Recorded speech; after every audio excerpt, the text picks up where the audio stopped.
Right. So good morning, good afternoon, and good evening, everyone. We are very happy to welcome you all, and happy International Women's Day, which is why we are here today. And we are organizing this event, Meet the Astronomer event, by this IAU Women in Astronomy Working Group. And today's session is focused on funding opportunities for women in astronomy and what are their career prospects in astronomy.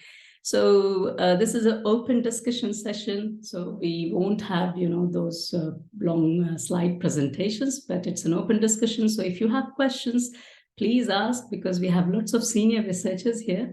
So we will take this opportunity to ask questions to everyone. So that's great.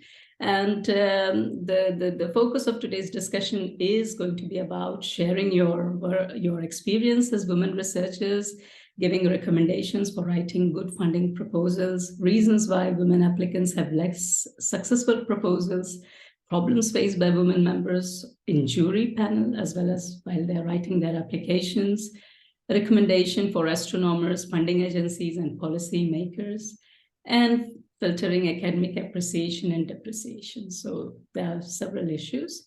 So for today, we have invited two guests. So let me introduce them to you. I have this great privilege to introduce you to today's guest, Professor Belinda Wilkes. And she is working at Smithsonian Astrophysical Observatory in the US.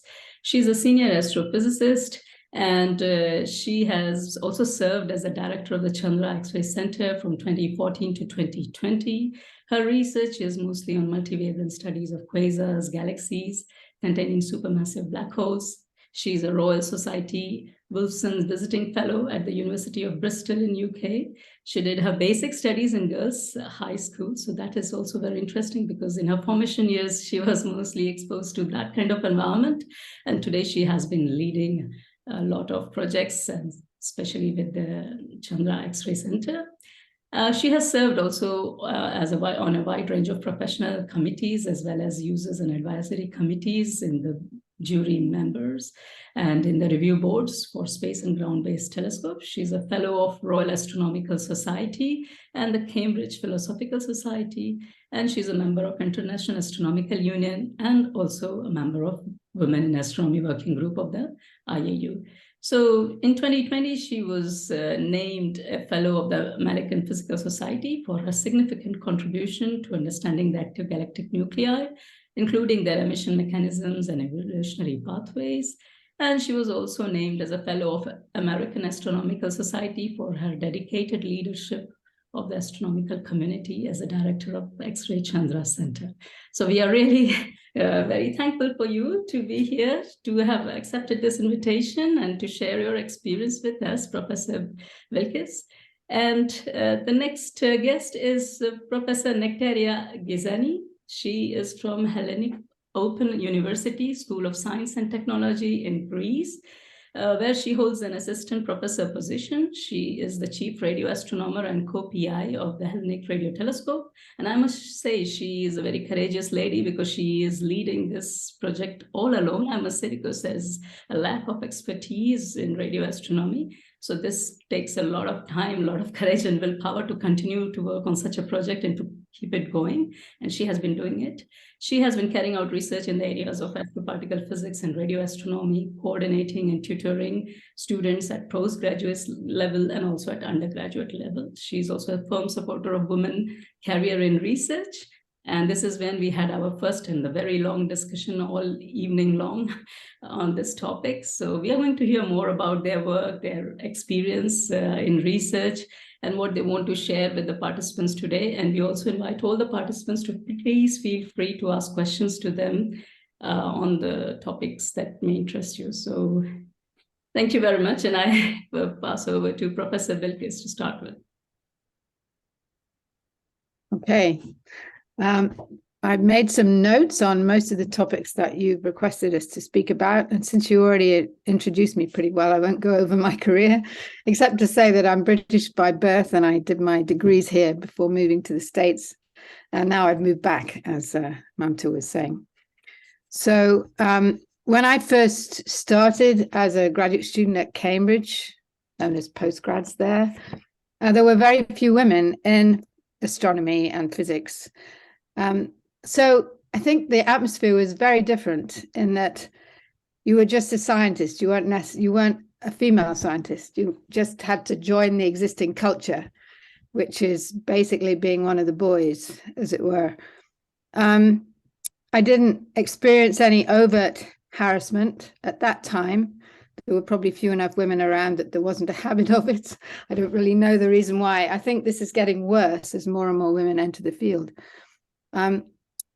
I was reasonably confident in my aims and abilities and very interested in what I was doing. So I basically got on with the job.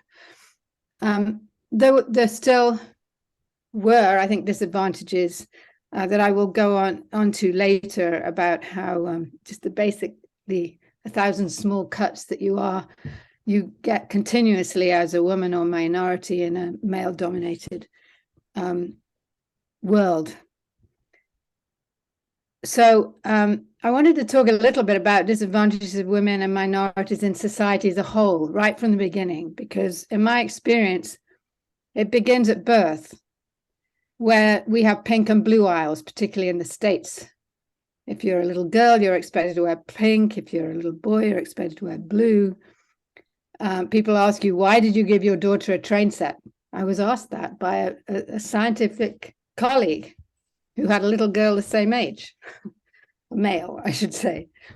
Why would you give your son a doll? I mean, it goes in the other direction too.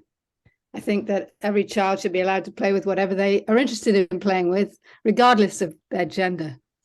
So that continues throughout life, in school and with parents' expectations, either overtly, covertly, or unconsciously. A lot of it is really unconscious. It's just what the culture we grow up is the way we expect things to be without even questioning and thinking about it. So we're part of those 1,000 small cuts that are made without even realizing it a lot of the time. So there's cultural pressure towards certain roles. For men to earn a good wage, to be able to fix things, to lead. For women to care for people, have children and care for them. To follow, do what you're told, be part of the team. And this dominant male environment encourages men and women to listen to men rather than women, to think of them as the leaders, to call on men, and this is true in schools, to call on the boys rather than the girls. The boys are taught to speak up. The women are not so much. The teachers call on the boys rather than the girls. And also sort of to ignore and or belittle sometimes, so directly, overt negativity against statements made by women or presentations made by women. These things are improving, but very slowly. And when I say improving, it's in my experience in the States and in the UK, it is improving slowly, but there are many parts of the world where it may not be at all, from what I'm told by colleagues. But the 1,000 small cuts result in a number of things that mean that our careers don't progress in the same way as the average white man. We tend to be less confident. We haven't had as much practice in leading because we haven't been encouraged to do so or empowered to do so. This is a general statement. I know some of us have, but in general, for the women and minorities have less practice. We also have less practice in talking about and discussing our science or our work, depending on what our work is, because generally the men dominate the conversations and we can't get a word in edgewise. And this means that every time you come to talk about your science, you're remaking your description because it's a year since you had a good chance to really talk about it. So you're not as smooth or confident in your presentations.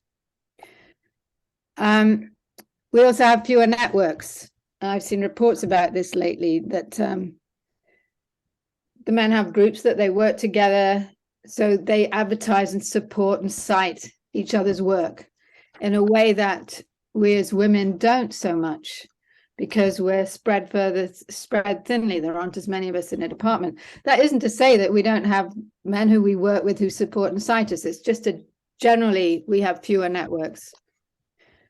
This actually means that papers are less cited. So if you look at the citation of a woman versus a man, or a minority versus a white man, then you need to be careful how you calibrate those, because the minorities and the women will be cited less just because of the social side of science. Also, letters of recommendation are written very differently, and people who are advertising for jobs need to be aware of that. And many of them are, but not all. And when I say many, again, I'm meaning in the UK and the US. We do try to read the letters, realizing who's written them and who they're about. But even then, it's not easy to do. So this means we have women and minorities have a lower grant application success, lower rate of prizes, we're less visible. In the past, we've had fewer speaking invitations. That is improving largely because of DEI, so that's diversity, equality, inclusion, pressure in certain countries to be diverse. So we are getting more speaker invitations, which is a good thing. You know, people want to have a significant number of minorities in their conference programs, for example. However, this is also a negative on us, because there are fewer women and fewer minorities. Then we have more pressure to do this service work, to be on committees, to be on panels, to give a talk at this conference, that conference, etc. And this gives us less time for our everyday research work. So all of these things, and there are others that I haven't mentioned, I'm sure, add up to fewer opportunities and less successful career overall. And the more people who are aware of this, the better. So I think we should talk about it as we are today. And Manta, thank you for organizing this. This is really wonderful to be able to get together like this from all over the world. I'll just talk a little bit about proposals and funding agencies, which was the primary topic today. How do you write a good proposal? I'm sure all of us have some advice, so I'll give mine. You need a clear, compelling description of the project, preferably in the abstract as well as in the introduction and throughout. You know, what do you want to do? Why do you want to do it? How are you going to do it? And what's the impact or importance of this project? And if that's clear in your abstract, then when the panelist sits in a panel with 50 or 60 proposals that they're trying to sort through, they can go to your abstract and remember what your project is about. Even the title should be a good reflection. So they go, oh yeah, I remember this one out of these 60. It was doing this, this, and this is how, and this is why it's important. If they can pull that up and they like the proposal and they can support it in the panel, it's very important.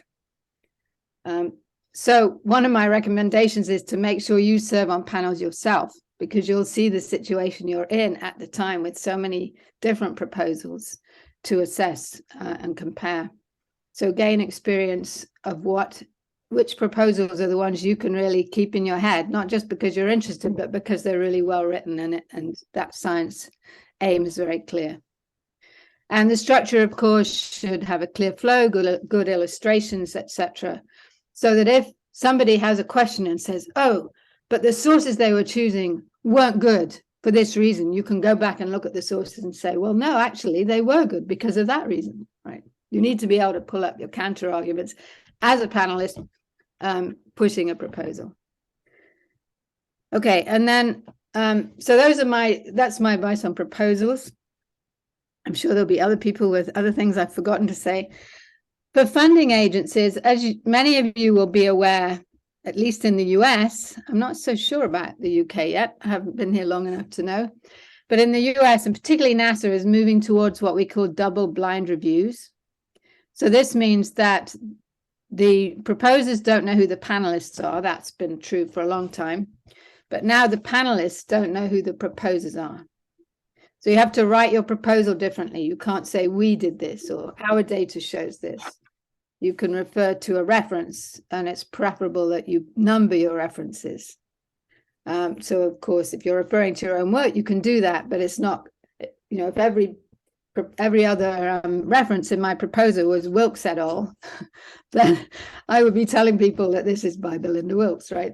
So the numbers at least put it a little further off as to who the proposal is written by. And then they're finding that this does have a positive effect.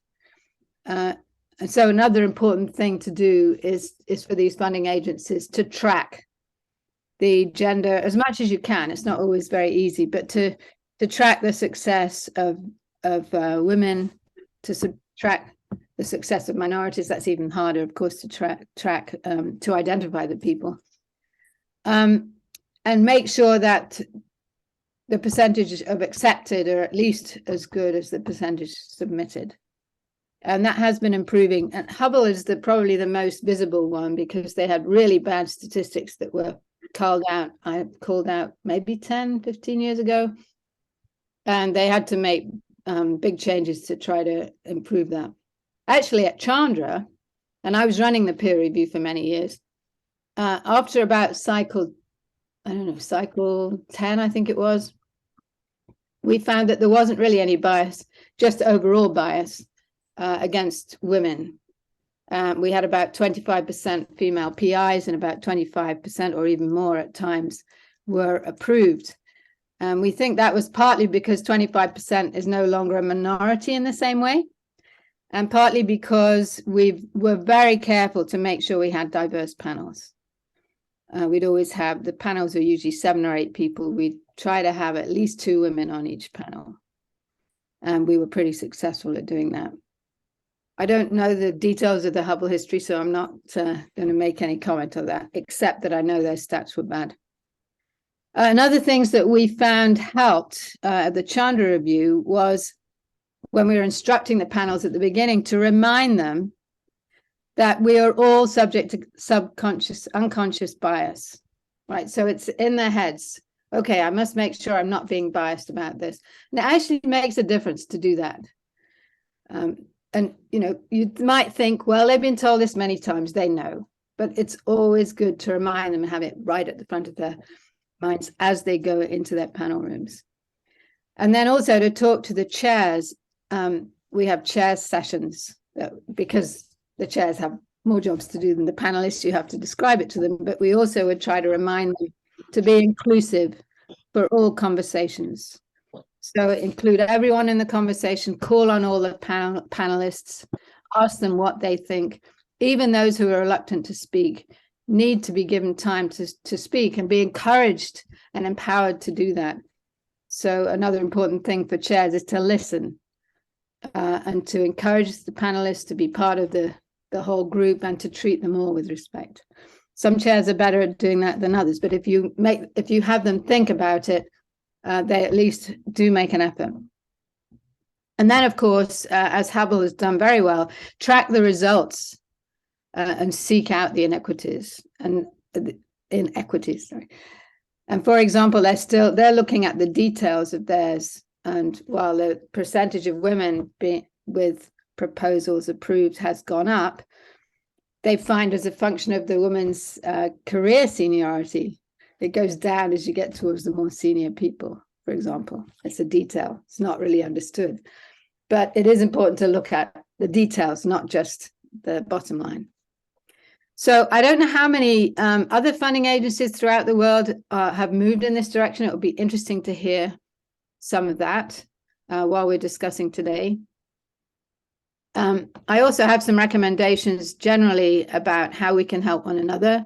Maybe we should come back to that later, do you think? Sort of as a summary towards the end, how can we work together to just promote women and minorities? Yes, yes, we can do that. So thank you very much. I think that's already quite confirming to the different stages that we experience in our careers. And again, we have heard a lot of important points that we should keep in mind while writing proposals or while evaluating proposals. And the typical experience that we are all sharing, we all have it all over the world. We are having the same typical experience as a woman astronomer in men's world. So we share that with you, Professor. And I think that was really great. So let's move to the next speaker. So we have Professor Nectaria Gizani. Yes, would you like to share your career experience and your suggestions? So, okay, let me first ask whether we are going to speak for every point that you mentioned in the agenda, or we give a general overview in the beginning. Please give a general overview. All right. Yeah. So thank you. First of all, thank you very much for inviting me. The description that you prepared for me is adequate, so I'm not going to go into that. I found the discussion that Professor Wilkes just did was excellent, completely thorough. And I feel that you speak in the name of all of us and what we've been through and what we are going to go through over the years. So I was, first of all, I come from a country, which is Greece, that is not, let's say, it doesn't feel, by living in Greece, it doesn't feel that you are equal to men. The behavior people have in Greece is let's call it Eastern behavior, in the sense that the woman should stay in the kitchen and work with the babies, and which is not a work anyway. So stay in the kitchen and deliver babies and bring them up, and that's it. So all the culture goes around this independently, whether you are a director, you are a professor, you are everything evolves around this idea, which means that if the thinking is like that, that means the actions as a result are they are following this way of thinking, which means that if you try to go to present yourself as a human being, first of all, okay, you may manage to do something, but if you oppose yourself, then the obstacles that you get are big and very solid. In spite the fact that I was born in Greece and I was educated in Greece, my PhD was obtained in England, in Great Britain at Jodrell Bank, which was very good and refreshing for me, because in England, going to a Western country, it gave me some, let's say, air under my wings, in the sense that widen my way of thinking, to feel that I am equal human and I can work in science like the rest. It's not completely there, but Britain is very good in, let's say, in giving equality among people. So it was very refreshing, and it was a good fortune that I studied there. Now, coming back, working abroad for many years, also it was good for me. It didn't give me this, I could feel that there was a problem in the air because I was a woman, I could feel that, but it was obscured by the fact that I was a foreign living abroad. So I didn't know if the behavior was because I was foreign or a woman or both. But coming back to Greece, it was very difficult to adapt, coming from all these cultures, foreign cultures, that they give you the privilege to speak if you want, and they can listen to you.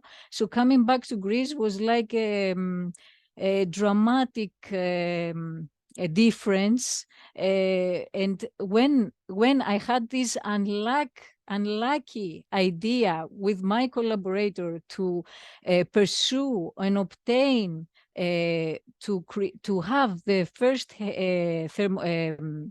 radio telescope in Greece, which you can see behind me, that was a dramatic move on my behalf. It almost caused my job to be lost.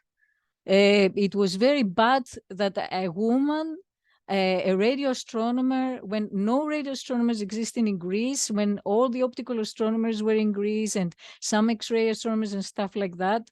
I'm not saying that all astronomers were hostile, but I'm saying that there was a lot of hostility, and I was wondering whether it was coming because I was a woman or because I was not controllable. I was coming from outside. I was returning from abroad to Greece. So a lot of problems, as you can imagine. On top of, I almost lost my job as a result of copying this radio telescope as the only radio astronomer at the time.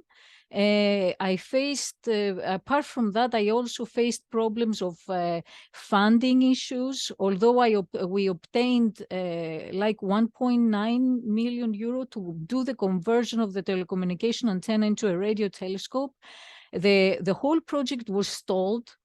No excuses given, like stupid excuses. Not being afraid to explicitly say these excuses. In another society, this would be completely, these excuses would go to the bin. In Greece, they stay.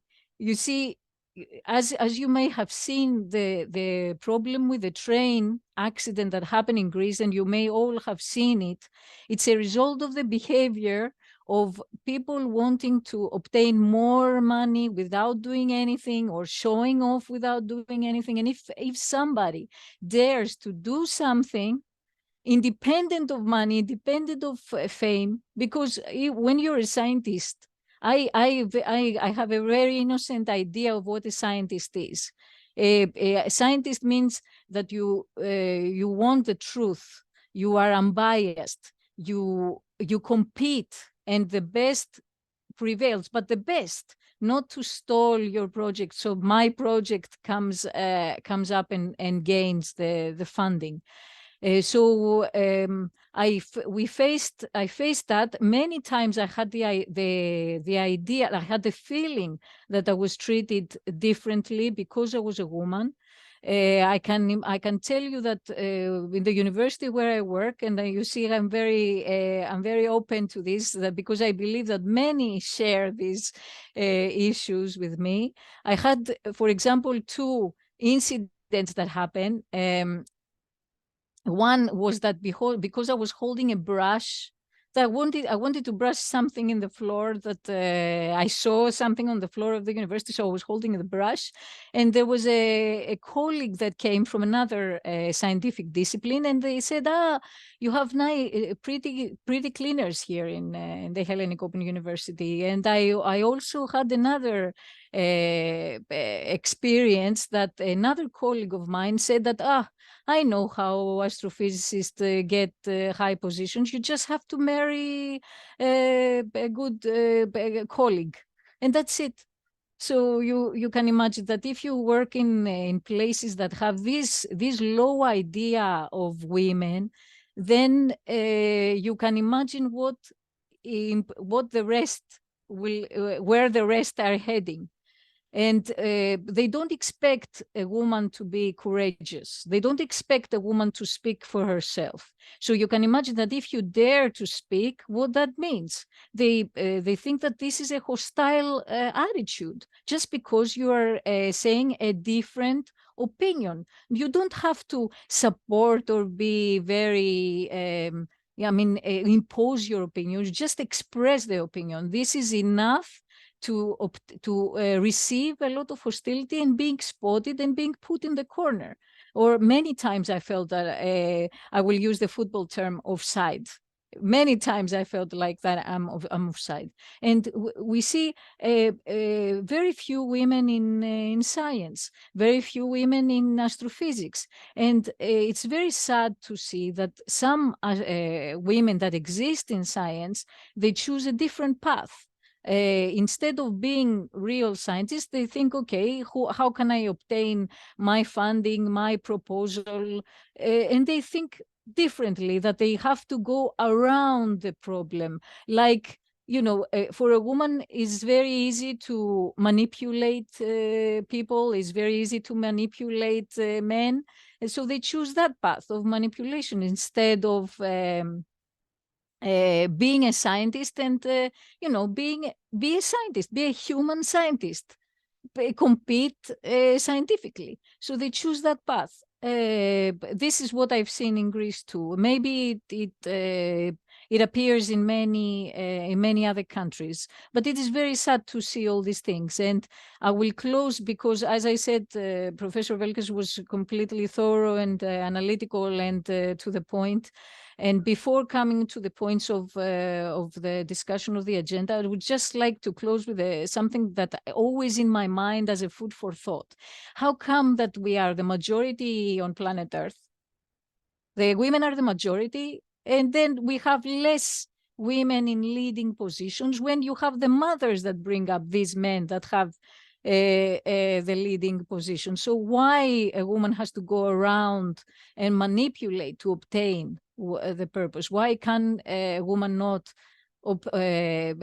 behave as a human being equal to the rest? I mean, why? What's wrong with the mothers? What the mothers are doing to the children, and they are not making them think that women are humans too. So I'm going to finish with that, and we discuss more on the rest of the agenda, or whatever you feel, Manta. Wonderful. Thank you very much, Nectaria. I think that was really great. And I'm sure everyone shares it at the bottom of their heart. Let me say so, because we all have this experience. So you are telling it openly and bravely. And I think that is what is appreciable. This is why I knew it was great to have you here, because you have just opened up everyone's heart. So that's exactly what we have all experienced. Somehow you being a woman, yes, you're not having the brightest idea in the room. And somehow you should not be the one who should be coming up and speaking first. As you say, we are human and we think we have a bright project. We are scientists and we are just here to bring the science out, and that's it. And this is my science. I want to do it and I'm capable of doing it. So I'm happy that I have this idea and I want to put it up. That's it. I don't have to wait for someone's permission or, some kind of hierarchy. And this is exactly what is not happening.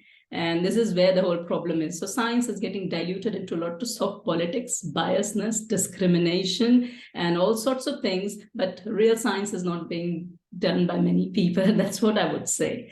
So this is why I had put up this questionnaire. I hope people have looked at the questionnaires, because the questions are actually focusing towards these points. So yeah, so anybody in the audience or the participants who would like to come up with any topic, any point to discuss, please go ahead. Yes, so we have a hand from Stably. Yes. Hi, yes, that was a wonderful sharing of experiences. It's also very comforting to know that the problem that women face in astronomy spread out across the entire field. Yeah.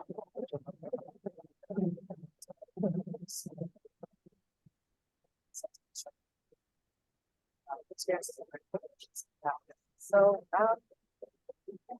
knowing that, of course, these things happen, I always have difficulty figuring out how to respond.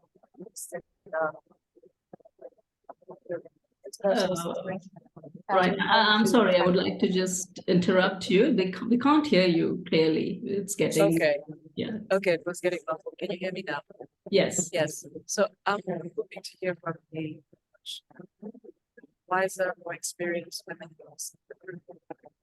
How do we, especially those of us, how do we respond to the situation? Microaggressions, for instance, just what makes it very being mistaken for a cleaner.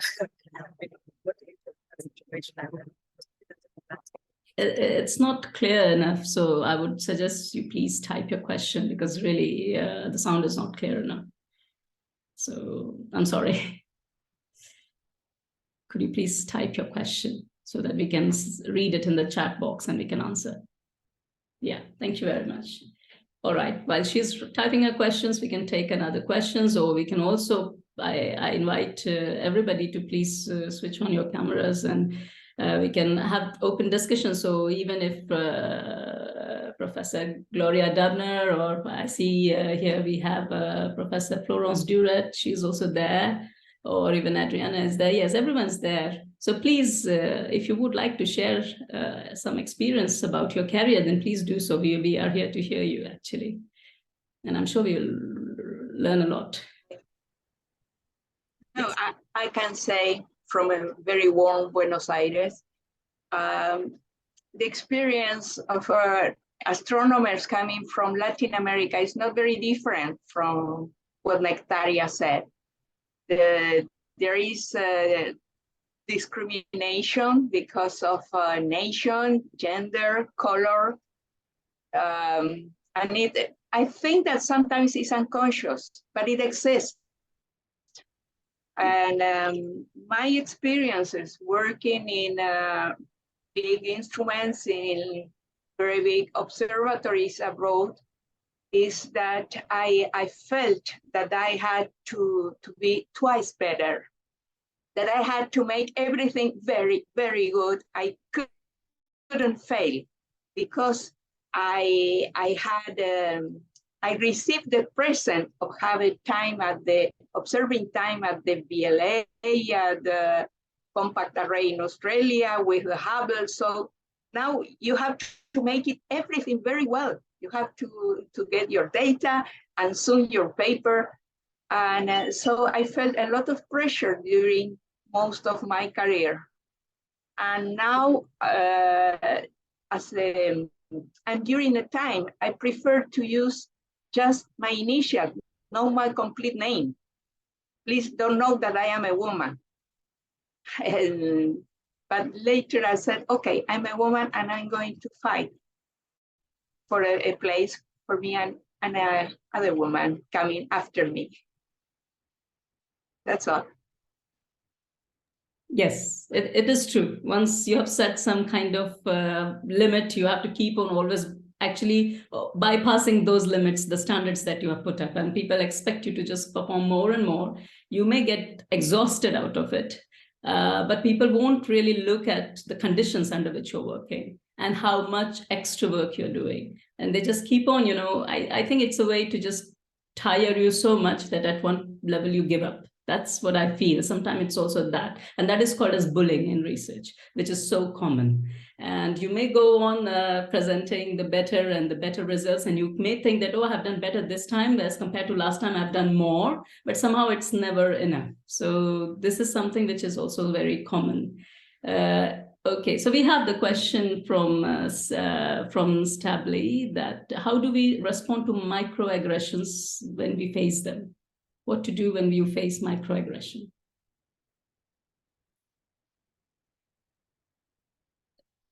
So any answers for that? I could say a couple of things probably. One of the things that we need to do is support each other. So if there's more than one woman, or woman and minority, should be supporting anyone who's attacked in any way. And you see somebody having a microaggression, saying something negative to one of these people, you as a bystander could then speak up for that person or reinforce what they said. They've said something, the person has said, oh no, I don't agree with that. Then you could come in and say, well, actually I do, but, and then ask a question or make it into a discussion, at least deflect the microaggression and provide support for your colleague who has suffered that. And I think that's something we need to do generally, is to be aware that these things happen even when we're sitting in the room, and be aware of them and always speak up. I used to have a tendency, if someone said something that I thought was important to say and they'd said it, I thought, well, I don't need to say it too, it's already been said. But I think it's important to do that. And you'll notice the men do, to reinforce what other people are saying. And I think we need to do that more. In particular, if we agree with something a woman has said in a meeting, speak up and support them. Or if we see somebody, try to put them down. Yes. If you're on your own, you can, I think one thing you might want to do is ask them to repeat it. Because if they have to repeat it, they've got to think about what they said and why. And why is she asking me to repeat it? They might actually realize what they've done. Yes. If not, they've repeated it and you can say, well, I don't agree, or, thank you very much, and be sarcastic. I know it's very hard to think in the moment, I know. But just excuse me, could you repeat that? What did you mean by that? Something like that at least makes them stop and think, what did I just say? Yes. Yes. It's a step in the right direction. That's the right way to do it, I think, yes. We have a question from Patricia. I would, may I say something? I would also, if you are alone in the discussion, I would say to if this attitude is repeated, make sure that you expose it somehow to your superior. Let's say if it's the, because for example, I faced some these issues like that in the past, that a collaborator that was a professor and I was a postdoc, he was even doing sexual comments. So, and of course he was doing that in private. So I made sure that I let a female professor know that there were issues that were going on. And luckily, he was sending me some emails, not about the sexual harassment, no, but emails that the writing shows the way of thinking, the way of feeling against the woman. So this is obvious, and you can share this with a female professor or another person that you trust and is in a higher position than you. Basically, they don't like the exposure. So do that, expose them. Yes. They're very, very nice ideas, Professor Wilkes. Thank you very much. I will do that. The repeating, it was an excellent idea. I will do that. Yes, so you have a question from Patricia. Yes, please.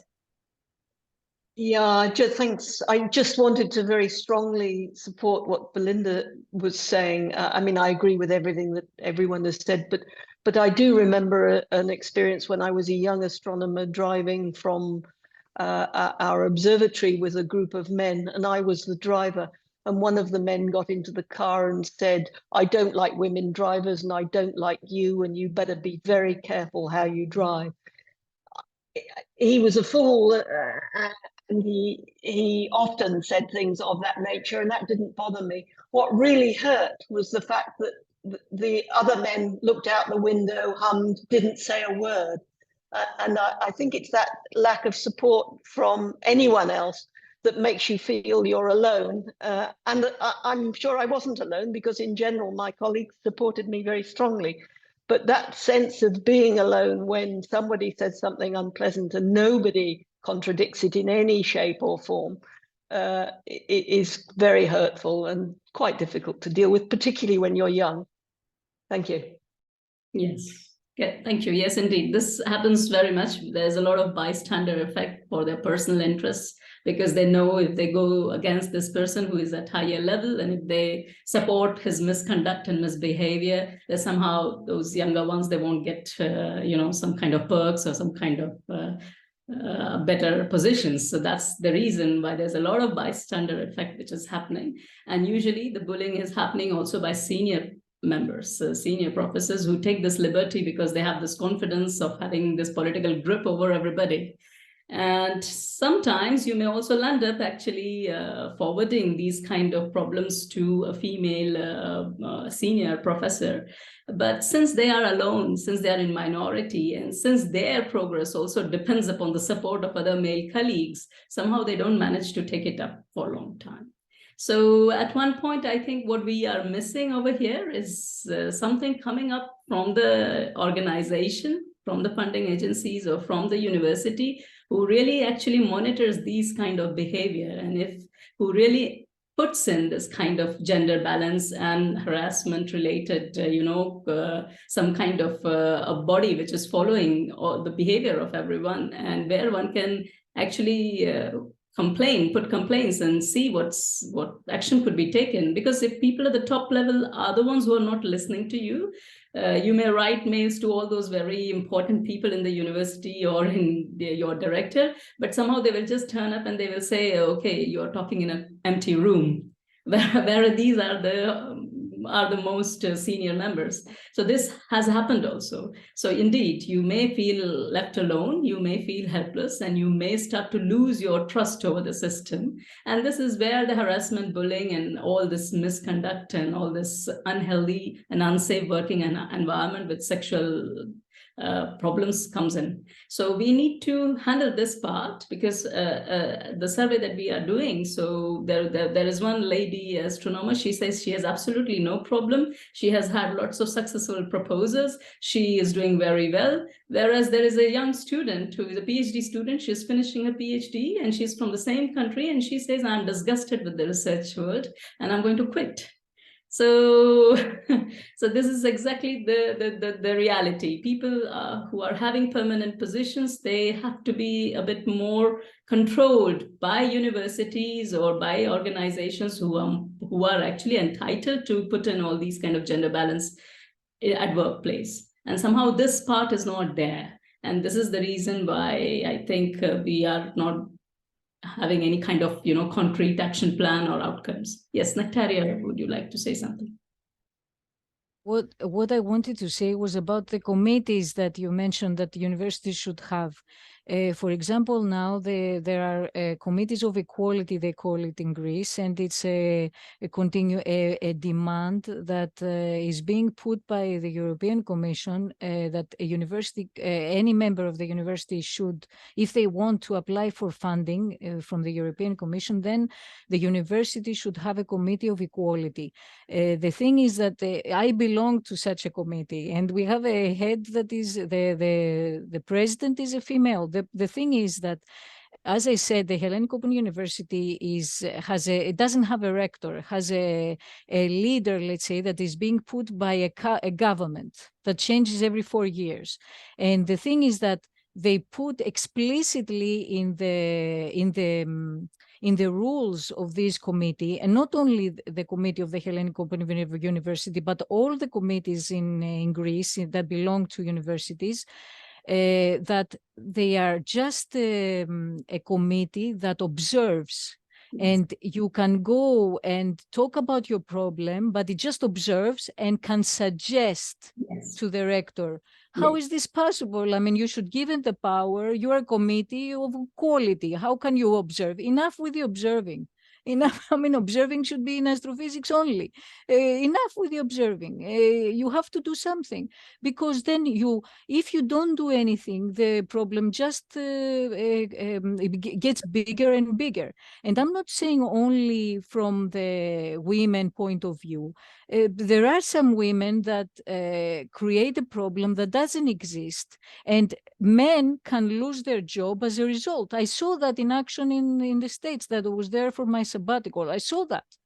That they create this problem, it doesn't exist, and they just dislike somebody, and they create a problem of inequality or misconduct, and then the person loses the job. So this is a committee that can essentially help.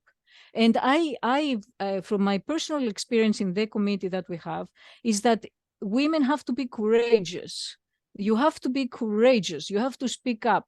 Don't believe that they try to put you down, they diminish you. Don't believe. And this is what I mentioned about the filtering of the academic depreciation and appreciation. Don't believe this. Know yourself, know your science, know what you want to do, and don't believe the rest. Bullying prevails, or if you are if you make steps back, if you oppose yourself, then eventually they will stop the opposition. Eventually, I work a lot with stray animals, and I see that very clearly. That if a cat goes back because another cat goes at the front, then in the end, the cat that goes at the front is the one that dominates the area. So, but if the other cat opposes, then you in the end you create a microclimate that people or animals can live there. But what I wanted to sorry for taking so long, what I wanted to say about the committees is that these committees should be put there. I've realized that if there was not a demand of funding by the European Commission, then these committees would not have existed. I realize that. They say it explicitly. They don't care. For example, Mount asked me if there were any celebrations at the university because of the day today, of the 8th of March. And I replied, there was none. How is this possible? Anyway, that's it. Yeah, so it should be there, and the fact that it's not there, that itself shows the seriousness towards this problem. And the seriousness is not there. There are no concrete actions. So people are just organizing meetings and workshops and just discussing over a, let's say, high party, tea party kind of thing. But really, there is no action happening. And so the question is, how do you bring it into action? What is really needed to bring it into action? Do we need a quota system or do we need some other way of hiring people? What is the solution?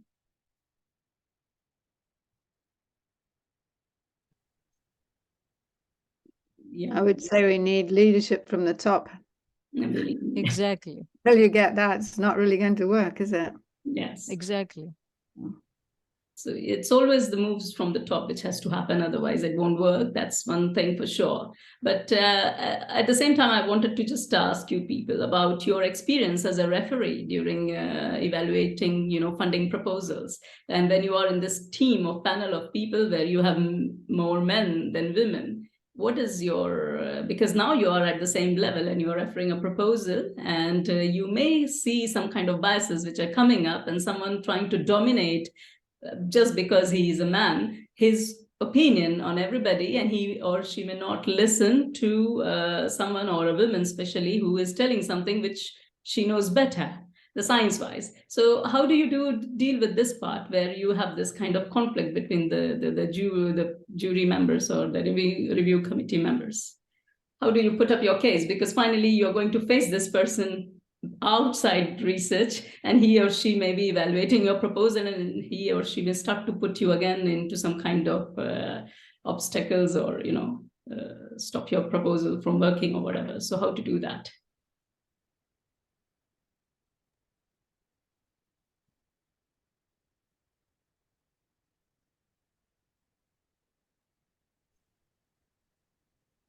One of the things I was saying was that the chairs need to get good chairs, male or female, who will moderate the conversation. Occasionally we've had chairs who like to dominate the conversation. That's not the kind of chair I'm ever looking for. They go on a blacklist, actually. We don't invite them to chair again, at least when I was organizing it. So you need a chair that will allow them to speak, allow everybody to speak and call on people. It's very hard if someone just turns on you and says, well, that's wrong, right? And then you're sitting there with 60 proposals, and you know that you read something in this proposal that doesn't agree with what he just said, but how can you find it in time? It can be very difficult. Perhaps you can go away, at a break, and look it up again and come back. Or perhaps by the time you come back, it's too late. You've already voted on that proposal. So, I mean, this is part of the reason why we continue to have less success. It's very difficult, but you need people, and people who are organizing panels need to understand that they need a good dynamic. They need a really good chair who is prepared to make the effort to get everyone involved in the conversation, and not to allow one person to dominate or to turn on another and say, well, that's wrong. I mean, the chair could then say, well, are you sure? Why don't you both look at the proposal and come back in 2 minutes and show me what, the support for what you said. Yes. You have to give them that time. So it's a slow process to improve these things. But I think a lot of the onus is on the organizers and getting good people. Yeah. Yes. Any questions? I see Adriana wants to say something. Yes, Adriana. I wrote it down in the chat because of I'm not sure if you can hear me well. My internet is so.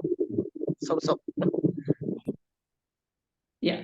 So actually, she writes that now for getting funding in some agencies, it is needed gender balance or some team leader to be a woman as well. I think this is helping. So yeah, I think presence of women research is needed, of course, so that you can actually evaluate the proposals by taking into considerations the problems they face, because these problems, I think men, they don't even know because they don't experience it during their career, so they just don't know. And so I think at one point one should be given these kind of information, for example, while evaluating that, okay, you have to consider these factors as well while you're evaluating, and not just think it's a similar situation as for men as for women. All right, so do we have any further questions?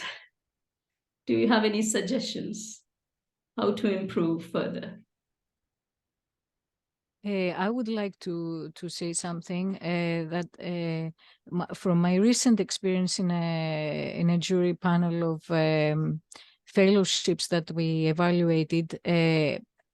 For example, first of all, one experience that I had was that the leader of the panel said that explicitly that because he was senior, of older, much older age, that I don't know this field, which is natural. You don't have to know everything. Only in ancient Greece, people knew everything because their knowledge was short.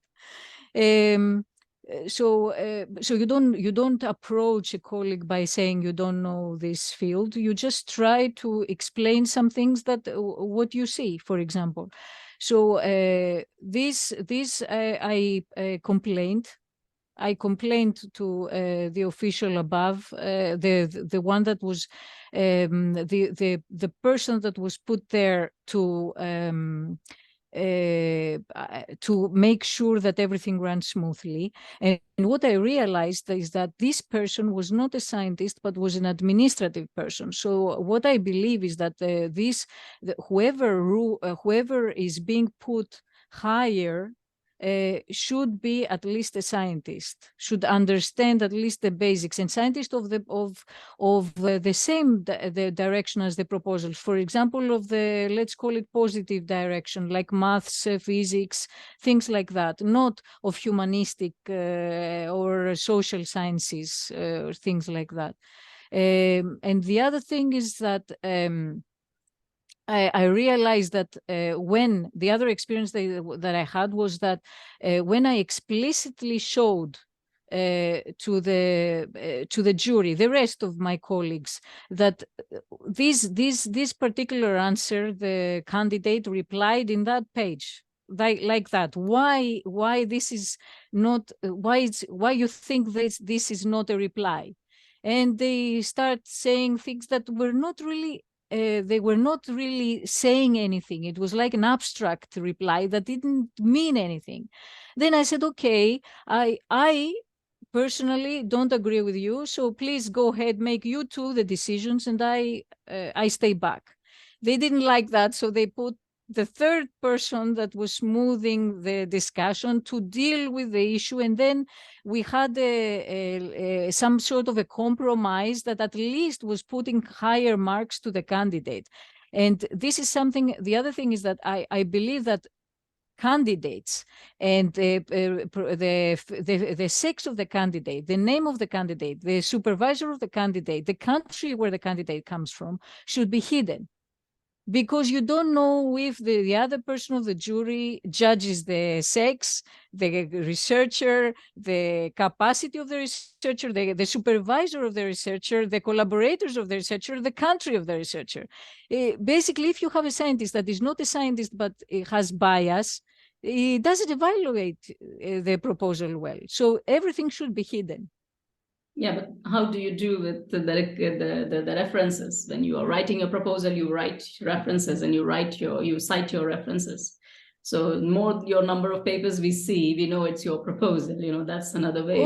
Okay. Well, you at least do something like that, because as I said, and it's very difficult because I see that Professor Wilkes, for example, was a person that is true and is a scientist, and it is a true person. So tries to make everything right, and follows logic and unbiased logic. So it all comes back to the character that you have, how good you are as a person. What kind of scientist are you? What do you pursue in life? So, as I said, it's that at least do something, at least oppose, at least object. Okay, you may lose being a candidate, or you may lose being a jury the next time. Yes, you may lose the money out of it, but okay, what can you do? Otherwise, nothing will change. Yes. Yeah, so we have a comment in the chat box from Sylvia. I must go now. Just one comment. Most of the funding agencies in Europe now ask to consider gender in your proposal, but the evaluation committees don't have gender training, so they don't really know how to evaluate if the gender dimension is well included in the proposal or no. So yes, it is true, Sylvia. Do they provide any kind of gender training? I'm not sure, but maybe Belinda has something to say here.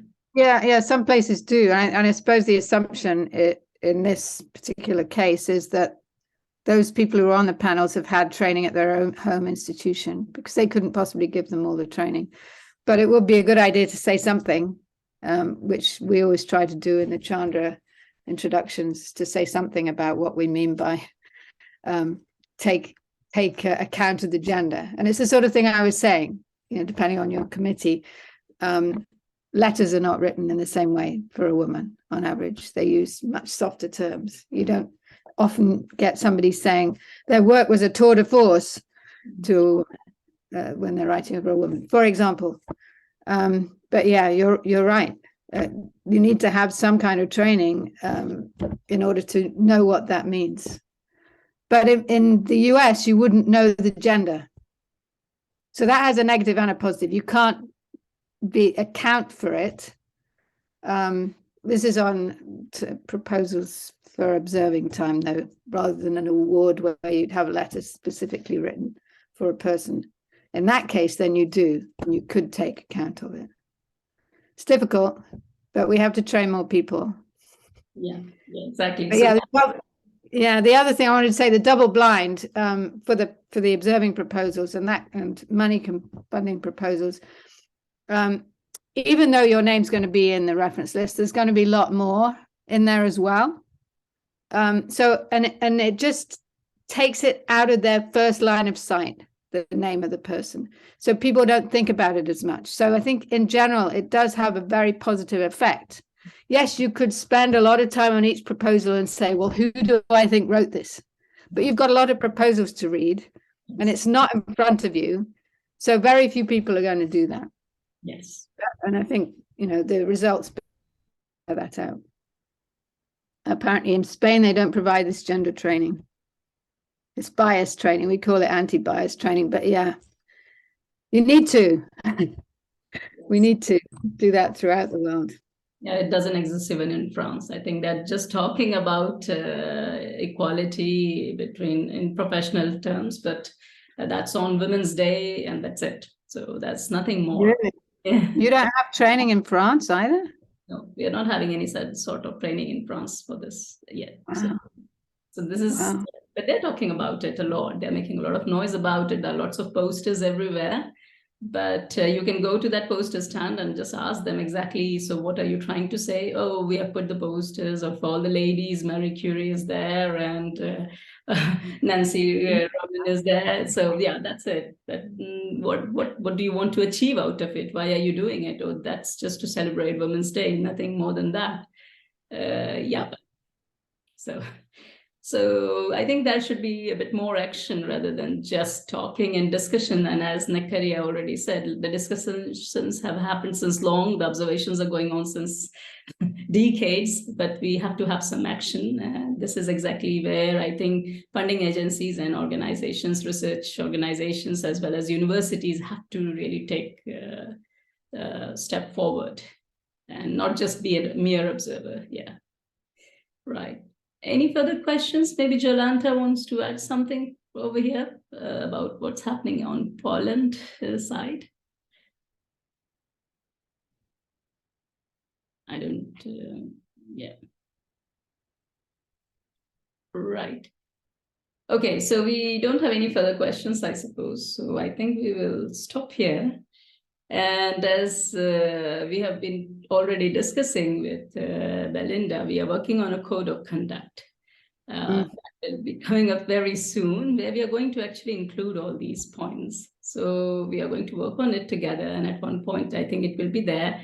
And this is going to be an outcome of this, actually, this meeting. Then we are going to forward it to the funding agencies and to the IAU as well, so that we have some kind of, norm set up, taking into account all the problems that are there, but that are being either overlooked or absolutely no action is being taken.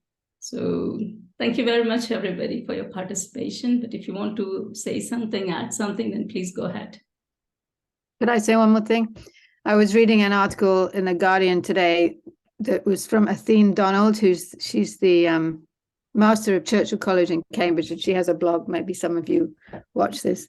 There's a list of things we can do to help, and I'm going to send it to Mamta, and she can send it to all of us, because there are some very useful suggestions that I'm sure all of us will be able to find at least one that we can take on board.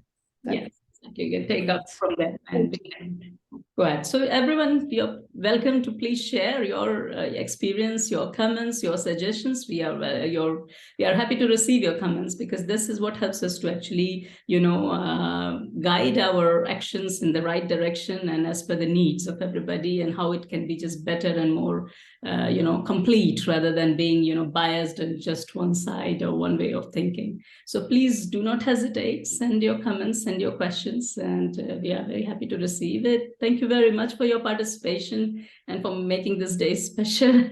And thank you very much to the speakers, Nectaria and Belinda, for your advice and for your contribution. Thank you very much, Mamta. Yeah, thank you, Mamta, for organizing it. It's great. Thank you very much. Happy International Women's Day again. And, Indeed. Yeah. Happy International Day. Thank you very much. Thank you. Bye. Bye.